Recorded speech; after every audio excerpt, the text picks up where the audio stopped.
What's going on, everybody? Welcome to another episode of The Remote Real Estate Investor. I'm Michael Album, and today I'm joined by Ariana and Larry White. And they're going to be talking to us today both about the long-term and short-term rental markets out in Houston and Galveston, Texas. So let's get right into it. Ariana and Larry White, thank you both so much for joining me today. I really appreciate you taking the time. Yeah. Pleasure to be here, man. Oh, I'm so excited. You two are kicking butt in the short-term rental space out in the Houston and Galveston markets. And I'm wondering if you can give our listeners just a really quick background on who you two are as a power couple. Oh, power couple. Wow. That's so nice. Okay. Jay-Z and Beyonce over here. All right. That's it. Well, I think you're Beyonce and I'm Jay-Z. So my name's Ariana.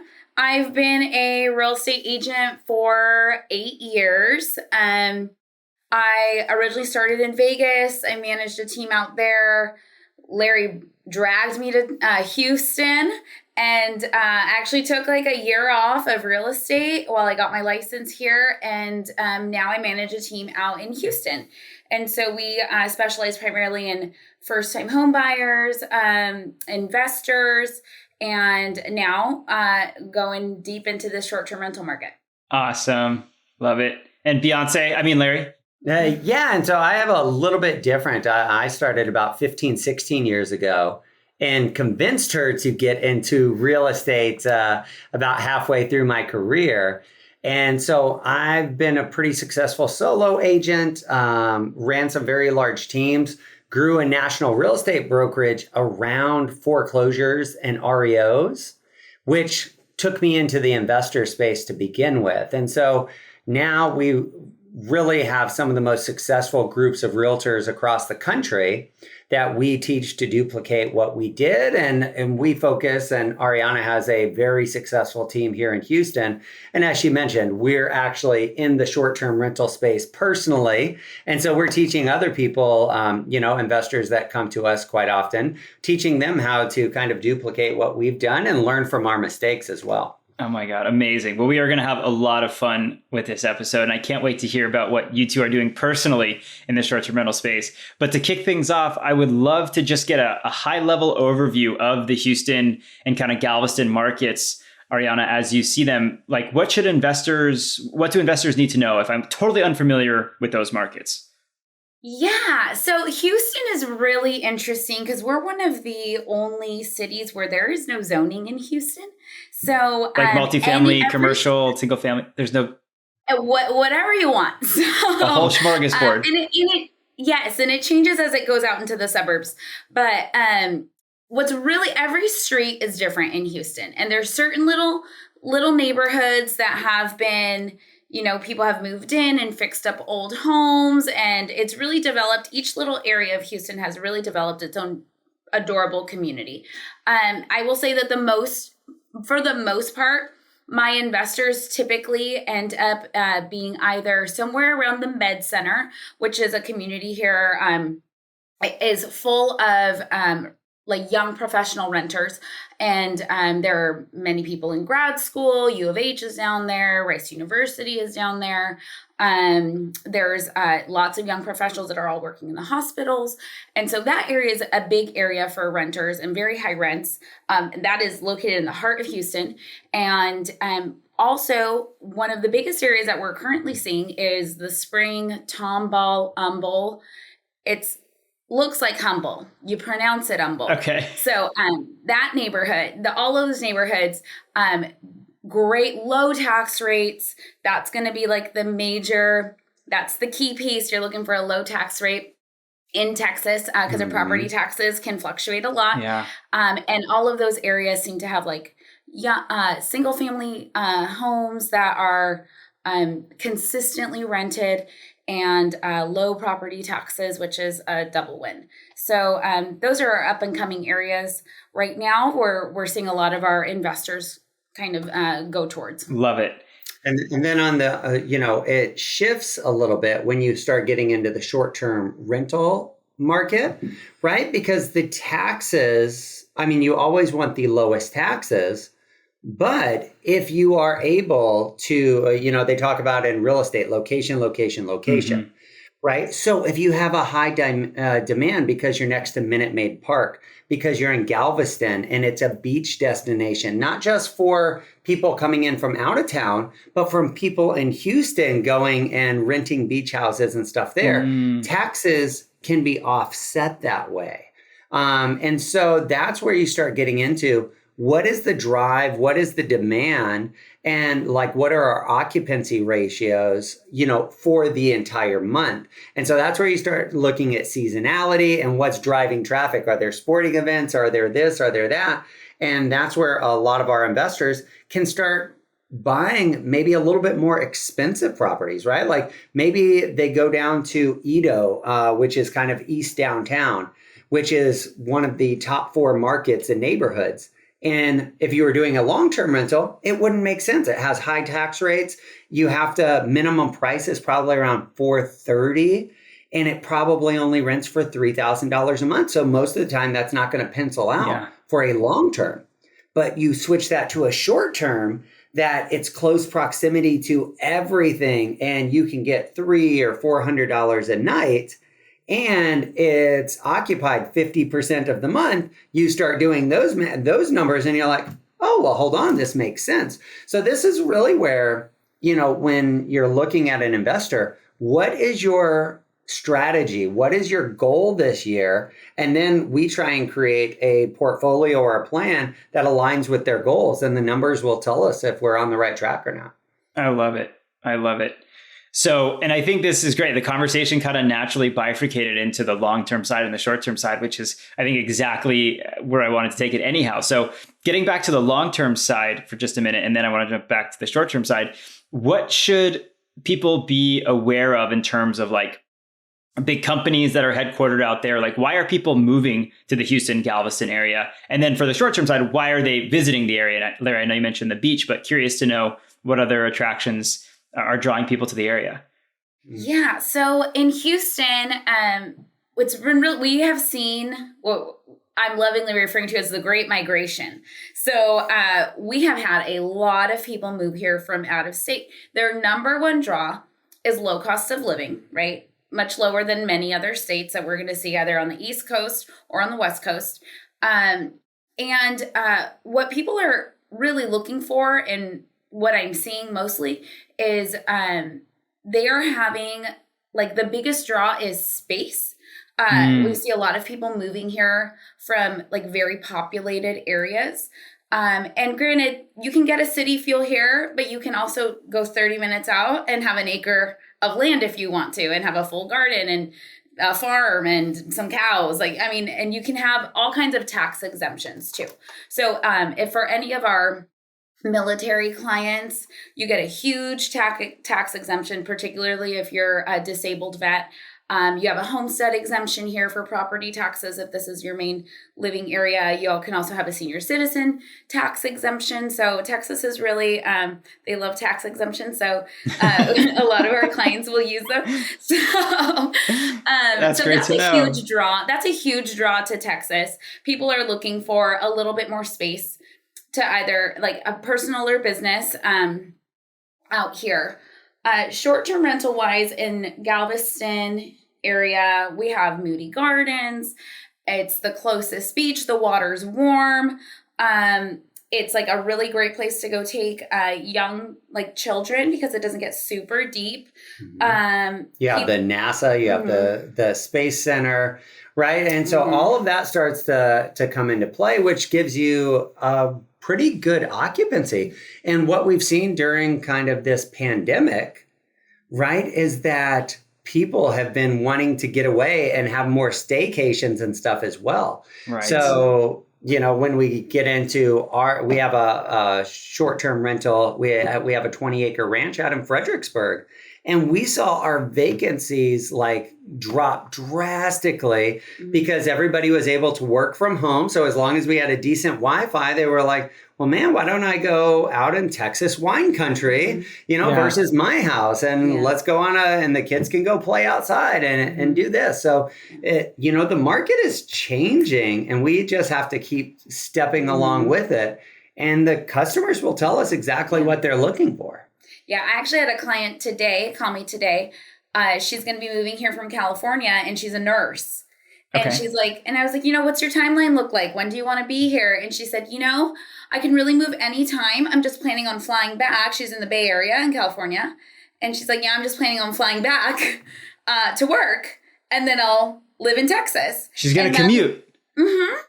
And that is a very common thing that we see. So if you're able to remote work, or maybe you don't have to be in the office only like 1 or 2 days a week, people are just buying a little, having a little studio wherever they are based out of, renting that out when they're not there, coming back, living their main life in Texas, and doing, flip-flopping the opposite. So, oh my gosh. Yeah. So it's provided a lot of this new way of looking at how to be efficient in your workforce, has provided a lot of opportunities for a lot of people as well in their, in looking at your business in a different way.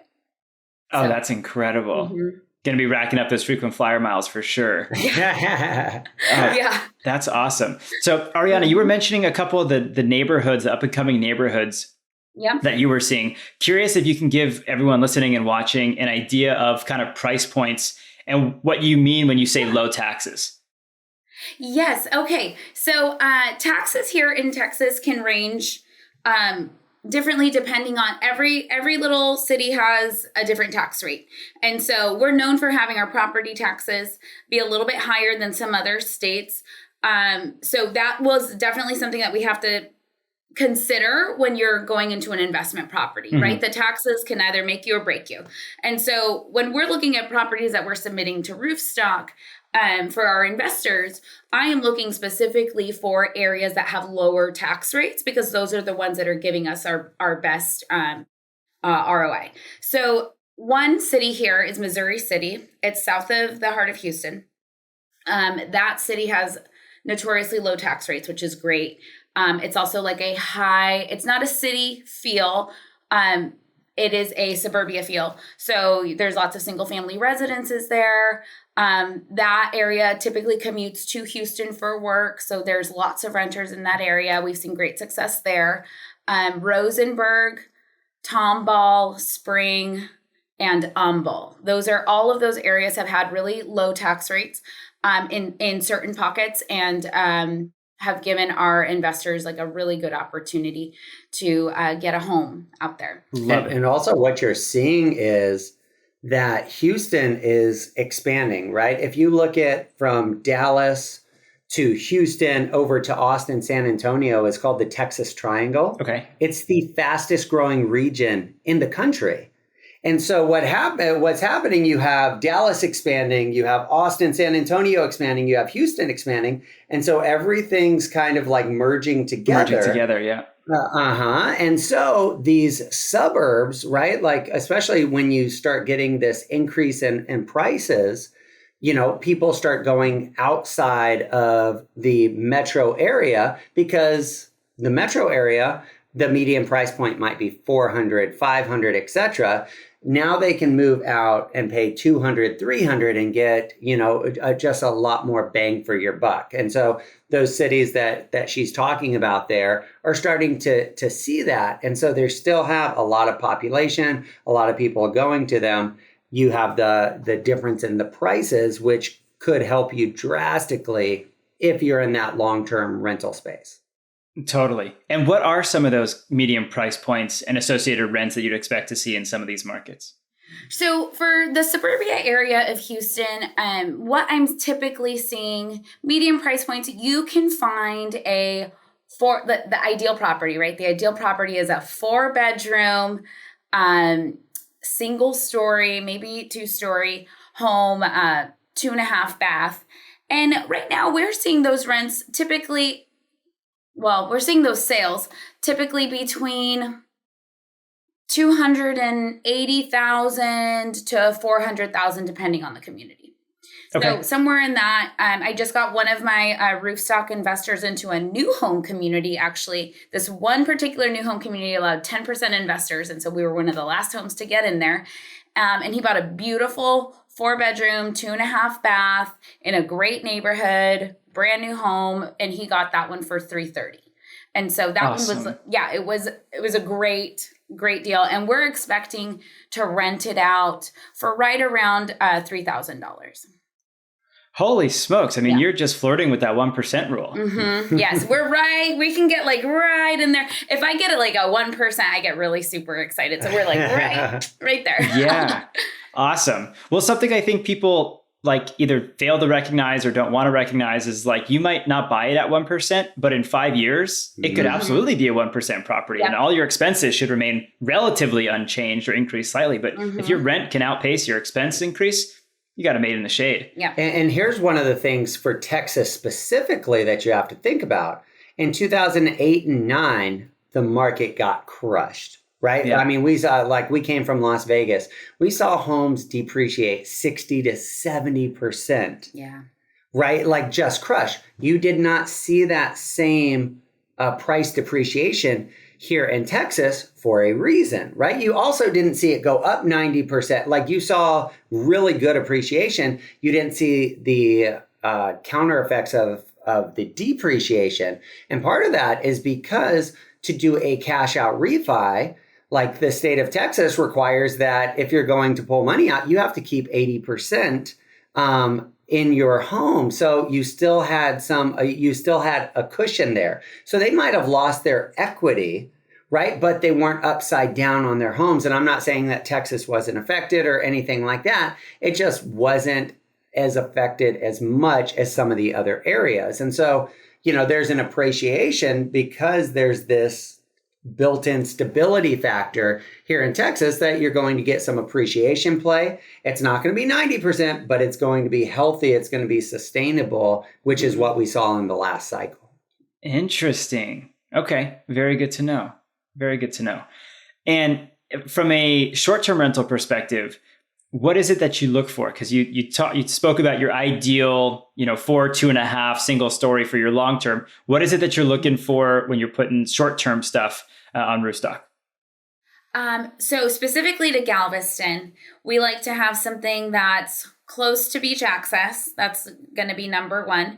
It doesn't have to be exactly on the water either. It can be a couple streets back as long as you're able to get there. There's also some services in Galveston. If you do get one that's a little bit farther away, you can rent a golf cart for the week. So those are fun services that you can have Awesome. With your rentals as well.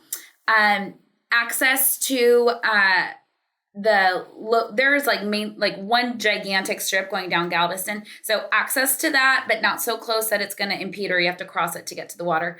That's ideal. And then what we're always looking for is a space that has enough to at least have one of the bedrooms have a couple bunk beds in it. So an ideal situation is that you could fit, at least 2 bedrooms, preferably 3 bedrooms, in a big living area. And a lot of the houses in Galveston, I don't know, you said you'd never been out here. They're up high. So they're up high to make way for the water to come in. So they're built on stilts. And so it's called pier and beam. But they're up high. And so a lot of times there is like an outdoor activity where that people can add that to the house under the actual house. So there's like badminton and some people put pool tables down there. And oh my gosh. Make use of the space. It's super fun to drive through because all the houses are really tall. They all look like they're walking. So yeah. So if you've never been to, it's really, it's Galveston. My girlfriend was just there this weekend. They rented a big old house for her. Typically it's like at least 2 families. People like to travel together to Galveston. So, so she rented a big old house and the people that were next to her were from Fort Worth. And they had 6 kids and 4 adults with them. And people like to go because when you go to the beach, you don't like to be the only one in charge of your children, right? So you bring in built-in babysitters. But it's so accessible to so many parts of Texas. It's the closest beach to most people in Texas. So, no, to everybody in Texas, I guess. Yeah. Well, that's you going down south to like Corpus Christi, right? Right. So but it's the closest beach to so many of us. Yeah. That it's just so accessible. So one of the big things is just obviously like making sure it's super clean. Outdoor showers are a big plus so that you don't get sand inside your house. These are all kind of things you have to think about to be Galveston specific. And then water rental situations, you can have that extra. You can have your clients pay extra in order to have that. And that's all part of the property management takes care of that. But, if you wanted paddle boards or other things that you wanted accessible to be special for your client. And then also one of the biggest benefits is that this isn't a one and done situation for the people that are renting out this area, which is why it's not necessarily seasonal. There are in the summer, obviously super booked, 100% capacity all the time. But even in December, November, January, February, people go, even if it's cold, because the water never gets like freezing. So like today it's like 45 degrees, which is like a one-off. But last week it was 85. Yeah, it was 85 degrees last week. So holy people smokes. go all of the time. And like I can speak in my own experience. If there's a house that you liked when you went to Galveston and it's in the, Surfside community or Pirates Cove or, any of the little communities inside Galveston, you go back to the same house. And so like, if you like that house, you'll go back to the same house. And so like my girlfriend who just went this past weekend, she has stayed at that house 3 times already. And she likes that house. So she will continue to go to that house. Yep. And so that's really one of the benefits of Galveston is it isn't like an Aspen where you only go, once a year or you can only go, it's easily accessible and it's really used very often. Interesting. So, yeah, you create recurring clients. Mm-hmm. And people want also, when you start talking about Airbnb, people want that hotel feel. Right? They want it to be crisp. They want it to be clean, right? So the furniture, the aesthetics that you put into it, right? They want it to be like, oh, if they had this dream vacation home, what would this look like? Even if it's small, right? They want that aesthetic to it, which is important to make sure that you decorate it correctly, that you have the right furniture and stuff to it, because there's a lot of competition now. And so reviews are super important. Who you have managing it is super important. Mm-hmm. Are you responsive? Are you handling issues and stuff? And that's been an entire learning experience for ourselves as we just entirely remodeled this 20-acre ranch, right? All of the units on it. And we're coming up with, it's a 30-year-old home. And it has a pump house and these things that we're not used to dealing with. And, it's a very different experience, but all things that need to be thought about to make sure that you're at the top of the list, you're getting the most exposure, and that, you have, the highest, occupancy as possible. Because, do the math, right? Like I've just pulled up Airbnb over here right now and looking at Galveston. And probably the average for this weekend is $300 a night. There's some going up to $600-700 a night.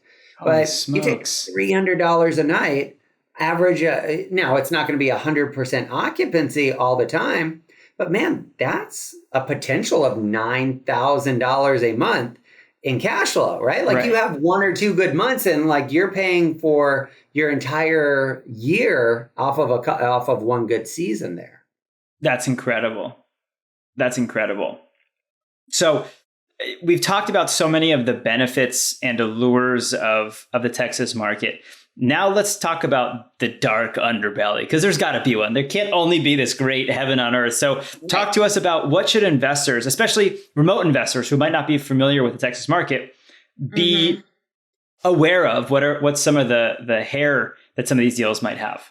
So number one, you need to, and to cover that, when we're looking at Roofstock properties, I'm specifically picking for myself and my team properties to show investors that do not have this. Okay, so you have to look at the flood maps. That is like in Houston, in Galveston, that is the number one deal killer, because as an investor, you don't want renters in there that are going to be in a 100-year floodplain. That's going to create a lot of problems for you. It's going to create a lot of money for you.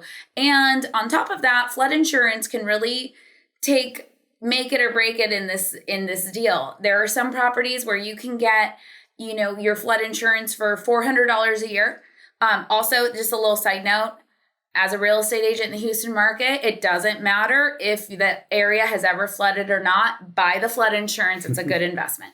So, even if it's outside of a flood zone. even if it's outside of a flood zone, as a real estate agent, I would highly recommend, because you never know. We moved here 9 months before Harvey. We are not in a floodplain. We asked our real estate agent at the time and our insurance provider at the time, do we need flood insurance? They said no. 9 months later, we flooded in Harvey. So do not take it from our pain. Let us learn off our pain. So, and that is a very expensive fix when you don't have flood insurance. Yeah, the 400, and literally because we weren't in a floodplain, because our home had never flooded, the flood insurance was $425 for the year. Yeah. Right. And we did it. We were like, no, we don't need it. It's fine. We'd come from the desert. I'm like, who really floods? I didn't really know. No. So I tell everybody, just do it. I mean, just buy the flood insurance. You never know what's going to happen. Houston has crazy weather. So that's number one. That's definitely the one. When you're looking at properties, see if you're in a floodplain, see if the property has ever flooded before, ask your agent. If it has, that's not necessarily a deal killer if it was a one-off, but we need to look at your flood insurance. If you can be grandfathered into these flood insurance rates, if the flood insurance is going to be extraordinarily high, it's a good opportunity during your option period to maybe look at other properties that fit what you're looking for specifically. So that's number one.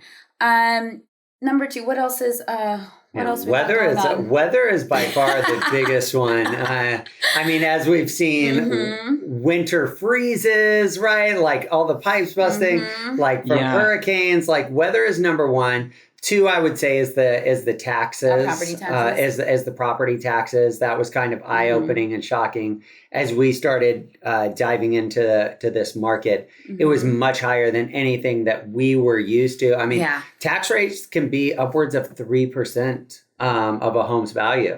And so that drastically changes some of your numbers and stuff when you're looking at that investment. Yeah. That makes total sense. And then anything else? Parking, if you're looking in Houston, parking is a necessary thing you need to look at. You need to make sure that, there's lots of teeny tiny, 3-story homes that would be great rental homes, but their parking's on the street. And that will really, it'll be very hard to get, some renters in there that want to be able to drive into a driveway at night. So that is definitely something you need to look at. Specifically, that is for inside Houston. And the one other thing, especially as we're talking about short-term Airbnb, is deed restrictions, community restrictions. And this isn't just for Houston and Galveston. This is across the country. For instance, Fredericksburg, right? They have, they're trying to pass like no short-term Airbnb. Now we're outside of the city, and so it doesn't really affect us, but this is what some of the other Airbnb owners are going through, that they're having to fight legislation. They're having to register properties, which is additional expense, paying taxes and stuff, additional taxes. So based on the municipality, you have to look at some of these details and know what you're looking for to make sure that that it's, again, fitting your short-term and your long-term goal. Right. Yeah. But Ariana, I thought you said that Texas loved tax exemptions. What's with the bait and switch now? We do love tax exemptions. So you just got to find the right one that fits what you're looking for. All right. Makes sense. For instance, makes sense. In Fredericksburg, we have an agricultural exemption. We have longhorns and donkeys and stuff on the property. And so literally our taxes are almost nil. There's wildlife tax exemptions. There's a lot of things. But again, this is where you have to do some research. If the numbers work as status quo and now you start digging and it just elevates that return on investment, now we're really into the money. So what you're saying is I need to go buy a property downtown Houston and get a couple cattle for the backyard. And I'll be like... There are many places in Houston you will see. I mean, you will be right off I-10 and there will be building, empty lot, cows on it, building.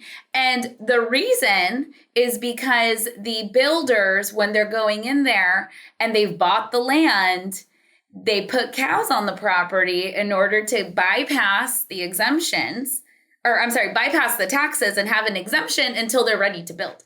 So, oh my gosh. You can also do that with goats. You can also have bees. So Oh, that's wild. Yeah. And so they leave the cows there. They get the exemption. The cows eat the grass. They chill for a couple months. And then when they're ready to build, they move their cows to the next place that they bought. So, oh my, what a trip. Mm-hmm. That's awesome. Something I wanted to mention that because you were talking about flood insurance is I think it's so important for investors to be thinking about too, as we do start to see more and more storms, more aggressive storms, like flood zones change. And so I think that's something that people need to be aware of. It's just because you're not in a flood zone today doesn't mean you won't be tomorrow or next year or whatever the case may be. Correct. And so just be cognizant of that. If it's an investment that you might be selling at some point down the road, that's a hurdle that any buyer who buys your investment property is going to have to deal with. So just be thinking about that, putting it out there for whatever that's worth. Yep, you're absolutely. After any major storm, if FEMA came out, they'll redo the flood maps. Yeah. And so you should get an update of that, like from your agent, or you can always inquire about a property and ask, and we'd be able to pull that really easily. Awesome. Okay, I want to shift gears here really quick with the last few minutes with you all and find out what it is that you're all doing with this 20-acre ranch and short-term rentals. That is freaking awesome. Yes. Yeah. So it was a COVID purchase, actually. I had found the property. We had been looking all over. We just really wanted something. We didn't know where we wanted it. And we wanted it originally closer to us because we wanted to be able to manage it. Fredericksburg is about 3.5 hours away from us. Okay. But then, and we had a certain budget in place, but then, there I am wandering the internet at night, looking for whatever I'm looking for. And here comes this 20-acre property that shows up with this old 1970s looking ranch style on it. And it was double our budget. And double the size we were looking for. More than double the size, really. Double everything. Everything. Double everything. the amount of time it takes to get there, and I was like, no way. Yeah, it really was exactly double everything because we're looking an hour and a half from us, and this is 3.5 hours from us, and it's twice as big and it's twice as expensive. And he's like, I don't know. And I was like, this is it. And I'm very intuitive. You just feel it. Some people just feel things. I was like, I don't know, this is it. I was like, you got to find an extra $400,000. He's like, start looking at couch cushions. So we found an extra $400,000. So we went, we bought it. It was single owner. She, actually it was her and her husband, but she owned the vineyard next door to it. And she's like, it was just too much. And I have all this other land. And so I just want to, I really wanted to give it to somebody who would do something interesting with it. And so she had, there's some people who wanted to go in there and do an RV park. There were some people who wanted to go in there and do, I don't even remember what it was, something else. She didn't like them. She was like, no, this is like my baby. And then we went in there and said, we'd really like to short-term rental it. And then eventually, as we continue to grow, build tiny homes. That's my ultimate dream is I want to have a tiny home commune. Awesome. And I want for people to just get off the grid and just detox and, just have some solitude. And that's really important to us. And so she was like, yeah, let's go for it. It was the longest escrow of our lives. Yeah. It took appraisal issues. It was all during COVID. Yeah. So it was like things were, appraisals are taking forever, and getting a 20-acre property appraised and surveyed That's a whole thing. Yeah. It took a long time. Yeah. And, we work in cities. So the whole ranch and the dirt lots, what are they called? Ranch, land and ranch. Oh, farm and land. Farm and land. Thank you. I'm like, land and what is it? See, that's how much of a city girl I am. I don't do farm and land. So we had to bring somebody else from our company who does farm and land to come help us with our own deal because I didn't know about farm and land and septics. I know city septics. I don't know about these septics in the middle of nowhere and the properties on a well. It's been fun and quite a learning experience navigating all of this. But we fully remodeled it. Yeah. We took it down to the studs, remodeled everything because we bought it. It was a 1,600 square foot, 1 bedroom, 1 bath, which is why it was still on the market because there weren't a lot of families, but we knew that that's not what we wanted it for. So we converted the laundry room into a second bathroom and the living area into a second bedroom. So now we have a 1,600 square foot, 2-bedroom, 2-bath, rents for $400 to $600 a night with a pool. And then it has a 600 square foot guest house that we fully remodeled as well, which rents for $150 to $250 a night. And then we've already purchased our first Airstream that we're rehabbing, and we'll build a deck around it. And that will be our first additional unit that we add on to. So cool. And then we're talking to some people who want to do goat yoga in Fredericksburg, and they want to hold their goats on our land. And so that's, where Larry and I are kind of hippies, and so we're open to it. We're like, no, let's talk. Sure. Let's do it. We can't use all 20 acres right now. Yeah. Oh, that's so cool. But really, it's because it's outside the city. It's got dark sky, so it is incredible to be out there in the middle. I mean, it is dark out there. You can see the Milky Way actually running it's through. Beautiful, and we call it Wild Soul Sanctuary. Love that. So we've just started doing some retreats out there and bringing in some people who do healing retreats on the weekends. They'll rent it from us, and it can sleep a good amount of people, and we're open to people like camping on our land and stuff. So yeah, I was going to ask if you ever heard of Hip Camp. Yeah, so we haven't quite we've had people personally ask us if they can camp on our land, which we're open to, but I haven't gotten into that yet. That's kind of next on our list to see, how much of this we can rent out to camping. So, and I bet a ton. I bet a ton. I've been to some hip camps. They don't provide jack squat. I'm like, seriously, I'm paying whatever, $60 a night for like plastic Adirondack chairs and a dirt piece of lot to put my tent. Whatever. Oh, wow. So there's definitely a market for it. Okay. Well, that definitely writing. You said hip camp? Hip camp. Yep. Hip camp. Okay. I knew there was a name for it, but I'm also not much of a camper. I'm much more of a glamper. She's more of that city. Like, there you go. Oh, look, I want to walk in the dirt, but I don't want to sleep in it. Yeah, I'm fine. Like, let me take my shoes off, but then let me get into a shower. So there you go. Well, you can set up glamping tents too. Well, that was a yurts are a possibility. Yeah, we've talked at yurts. Yes, I think what I really want is like a 1-bedroom A-frame. Like that's like mine, and no one's going to be allowed in it. It's just going to be for me. So that's so good. Oh, that's so good. Well, just the last question I have for you both is how do you run your expense numbers on short-term rentals? I think that's what throws a lot of investors for a loop. They hear like, holy crap, I can make $9,000 a month. And then they're comparing that against their long-term rental expenses. And that doesn't always jive. So how should people be thinking about expenses? Yeah, so that is definitely, it is, the expenses are going to be increased, right? Because you have more turnover, you have cleaning crews, you have maintenance, you have handyman, etc. And so we're paying about 10% a month for property management, but we take on a lot of the communication. There's other, it's not uncommon to see 20 or 30%, property management fees. Yeah. But they're renting it out. Yeah. They're handling the calls. They're doing everything. So it really depends.